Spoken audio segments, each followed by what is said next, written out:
New Zealand के खिलाफ शर्मनाक सीरीज के हार झेलने के बाद भारतीय टीम को अब बीसीसीआई की कड़ी सजा का पालन करना पड़ रहा है। बीसीसीआई ने भारतीय टीम पर बहुत ही ज्यादा सख्ती से अपना रवैया बनाया है और दिवाली की जो छुट्टी थी वो हमारे सभी खिलाड़ियों की कैंसिल कर दी गई है। भाई सभी खिलाड़ी प्रैक्टिस सेशन में भाग लेते हुए दिखाई देंगे और हर एक खिलाड़ी के रूल तय किया गया है कि भाई तय समय पर सभी खिलाड़ियों को प्रैक्टिस सेशन में भाग लेना पड़ेगा, ज्यादा से ज्यादा प्रैक्टिस करनी पड़ेगी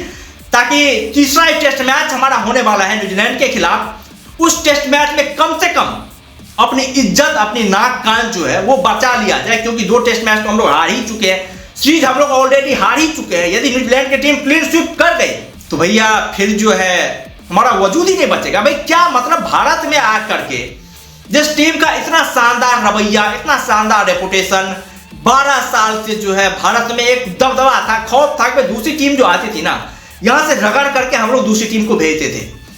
लेकिन आज भारतीय टीम को उसके होम कंडीशन में न्यूजीलैंड की टीम जो है स्पिन गेंदबाजी के दम पर भारतीय टीम को लपेट रही है और भारतीय खिलाड़ी जो है वो स्पिनरों के सामने घुटने केवल रेंगते हुए नजर आ रहे हैं। ऐसा लग ही नहीं रहा है कि भाई भारतीय बल्लेबाज जो स्पिनर के सामने बल्लेबाजी कर रहे हैं, क्योंकि एक जमाना था सचिन तेंदुलकर, राहुल द्रविड़ का, जब हमारी टीम जो थी वो स्पिनर की सबसे स्पेशल टीम हुआ करती थी। हमारे यहां से कितना ही महान स्पिनर आ जाए, शेन वॉर्न चूना आ जाए, लेकिन यहां पर जो है भारतीय बल्लेबाजों का इक्का जो था वो चलता था। लेकिन अब कंडीशन ये हो गई है कि हमारी टीम का जो है वो कुछ पता ही नहीं चल रहा है। जहां पर गेंद स्विंग कर रही है वहां पर भी हमारे बल्लेबाज बिखर जा रहे हैं, जहां पर गेंद टर्न हो रही है वहां पर भी हमारे बल्लेबाज जो है वो एकदम से फ्लॉप किए जा रहे हैं। पता ही नहीं चल रहा है भाई इनको कहां पे खिलाया जाए, सड़क पे खिलाया जाए या फिर कहां पे खिलाया जाए, ये समझ में ही नहीं आ रहा है, क्योंकि दोनों तरीके से जो है हम लोग बन चुके हैं। और ये ऐसा क्यों हुआ है? ऐसा इसलिए हुआ है कि हम यहाँ पर भारतीय कंडीशन में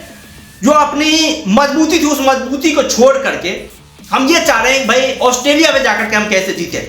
ऑस्ट्रेलियन गेंदबाजों को हम कैसे सामना करें, तेज गेंदबाजी कंडीशन में हम कैसे खेलें। ये जो ट्रिगर है ना, ये ट्रिगर हमारी वर्तमान स्थिति को जो है वो धूमिल कर दिया है। वर्तमान स्थिति में हमारी टीम जो गिर सी गई है, स्पिनरों के सामने लड़खड़ाती हुई नजर आ रही है और वही हाल हमारे गेंदबाजों का भी है। हमारे गेंदबाज भी कहें, हमारे स्पिनर भी कहें, तो इस मैच में, इस सीरीज में न्यूजीलैंड के खिलाफ जो सीरीज हुआ है उस सीरीज में स्ट्रगल करते हुए दिखाई दिए हैं न्यूजीलैंड के बल्लेबाजों के सामने। खासतौर न्यूजीलैंड के टॉप ऑर्डर के जो 3-4 बल्लेबाज हैं, टॉम लेथम, उसके बाद से David Conway, Sachin Ravindra, Danny Mitchell, इस टाइप के जो बल्लेबाज हैं वहां पर हमारे स्पिनर भी कोई प्रभाव नहीं दिखा पा रहे हैं, बिल्कुल ही शून्य और सपाटे दिखाई दे रहे हैं हमारे गेंदबाज। और ये काफी अच्छा डिसीजन है, बहुत ही अच्छा बीसीसीआई ने सोच समझ के डिसीजन लिया है, क्योंकि विराट कोहली जैसे जो बल्लेबाज थे वो अब लंदन में शिफ्ट हो गए हैं, बहुत ज्यादा पैसे कमा लिया उन्होंने हिंदुस्तान से, तो अब भाई साहब जो है हर एक मैच खेलने के बाद वो लंदन जाते हैं और लंदन से फिर आते हैं यहाँ पर, और लंदन जाते होंगे तो क्या प्रैक्टिस करते होंगे वो आप सभी लोग जानते हैं। और उसका जो है मैदान पर रुतबा भी दिखाई दे रहा है। विराट कोहली जैसा बल्लेबाज, जिस बल्लेबाज की एक भाई धाक सा था जमा हुआ था कि भाई वो बल्लेबाज जब खेलेगा तो यार मतलब रन बनाएगा ही बनाएगा। विराट कोहली इन फॉर्म बल्लेबाज के तौर पर उन्हें जाना जाता था कि मतलब उनका फॉर्म कभी डाउन होगा ही नहीं, लेकिन वो बल्लेबाज जो है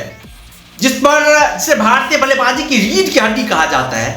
वो बल्लेबाज जिस तरह से फ्लॉप गया पिछले 2 मैचों में,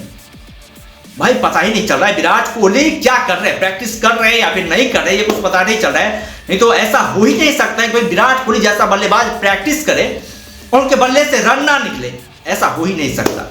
लेकिन अब जो है अब विराट कोहली को भी चाहे कितने महान बल्लेबाज क्यों, लेकिन प्रैक्टिस सेशन में हिस्सा लेना पड़ेगा, भाग लेना पड़ेगा, ताकि तीसरे टेस्ट मैच में वो शानदार परफॉर्मेंस करे। उनसे बहुत ज्यादा उम्मीदें भी है। और दूसरे टेस्ट मैच में आउट होने के बाद विराट कोहली जिस तरह से फ्रस्ट्रेटेड थे वो दिखाई दे रहा था, भाई उनके जहन पे दिखाई दे रहा था, वाटर के बोतल में एकदम से बल्ला लगाते हुए वो ड्रेसिंग रूम की तरफ बढ़ रहे थे, बहुत ज्यादा फ्रस्ट्रेटेड थे। होना भी चाहिए, क्योंकि ये कोई छोटी मोटी हार नहीं है, बहुत बड़ी हार है। विराट कोहली, रोहित शर्मा, ये टीम हमारी पूरी प्रॉपर टीम के होते हुए न्यूजीलैंड की टीम यहां पर हमें भारत में आकर के जो 11 साल का हमारा रेपुटेशन 12 साल का बना हो तो उस रेपुटेशन को धूमिल करके चला जाए, तो भाई इतने महान खिलाड़ी के ऊपर तो कलंक का दाग लग गया ना। चाहे विराट कोहली की बात करें, रोहित शर्मा की बात करें, इन महान खिलाड़ियों के ऊपर एक चूना सा लग गया है कि भाई उनके रहते भारतीय टीम को न्यूजीलैंड जो है वो रौंद करके चली गई है। उस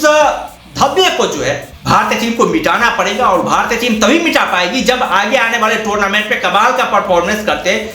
हमारी टीम जो है वर्ल्ड टेस्ट चैंपियनशिप के फाइनल तक पहुंचेगी और वहां पर भारतीय टीम जब जीतेगी तभी जाकर के इस तरह का जो कलंक है, जो हमारे माथे पर एक टीका सा लगा है, उस टीके को हम धो पाएंगे।